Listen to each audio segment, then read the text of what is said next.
여당인 국민의힘과 정부가 국회에서 당정협의회를 가졌습니다. 당정은 증시 폭락과 관련해 금융투자소득세 폐지 등 투자자들을 안심시킬 조치를 강구해야 한다고 입을 모았는데요. 국회로 가보겠습니다. 박현우 기자. 네, 국민의힘 한동훈 대표 등 지도부와 최상목 경제부총리 등 정부 측 인사들이 오늘 국회에서 당정협의회를 가졌습니다. 당초 오늘 회의 안건은 TMF 사태였는데 어제 우리나라 증시가 폭락한 상황에서 이루어진 회의였던 만큼 이와 관련한 논의도 이루어졌습니다. 한동훈 대표는 이번 폭락 때문에라도 금투세 폐지에 대한 초당적 입장을 정해야 한다고 야당에 촉구했습니다. 세계 증시가 불안한 상황에서 주가 하락에 모멘텀을 만들 수 있는 금융투자소득세를 강행하면 퍼펙트 스톰 안으로 들어가는 것이라면서 이처럼 주장했는데요. 추경호 원내대표도 최근 주식시장 변동성이 커지는 상황 등을 감안해 여야가 지금 당장 협상에 착수해야 한다고 했습니다. 김상훈 정책위 의장도 회의 뒤 브리핑에서 결국 금투세 폐지가 당면 과제 아니겠느냐는 정부 측 입장이 있었다면서 금투세 폐지 수용을 촉구하며 야당을 전방위로 압박했습니다.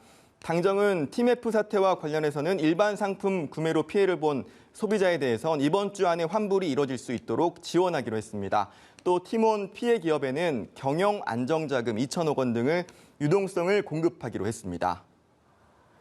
네, 현재 증시가 불안정한 상황과 관련해서는 민주당이 어떤 입장과 대책을 내놨나요?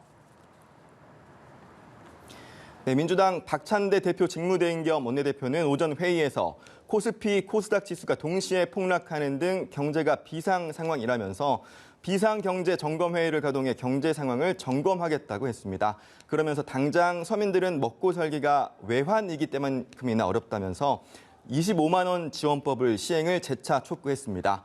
진성준 정책위 의장은 증시 폭락과 관련해 시장은 이미 비상 상황인데 필요하면 대응하겠다는 정부의 인식이 참으로 안일하다면서 상황이 이런데도 윤석열 대통령은 여름 휴가를 떠났다고 비판했습니다. 그러면서 금융시장 불안이 실물 경제로 전이될 가능성을 차단하기 위한 정교한 대응책 마련이 시급하다고 강조했습니다. 민주당은 TMF 사태와 관련해서도 정부 여당의 인식과 대처가 안이하기 짝이 없다면서 이복현 금감원장 해임과 한기정 공정위원장 문책을 주장했습니다. 아울러 관련 청문회 또는 국정조사 가능성도 열어뒀습니다.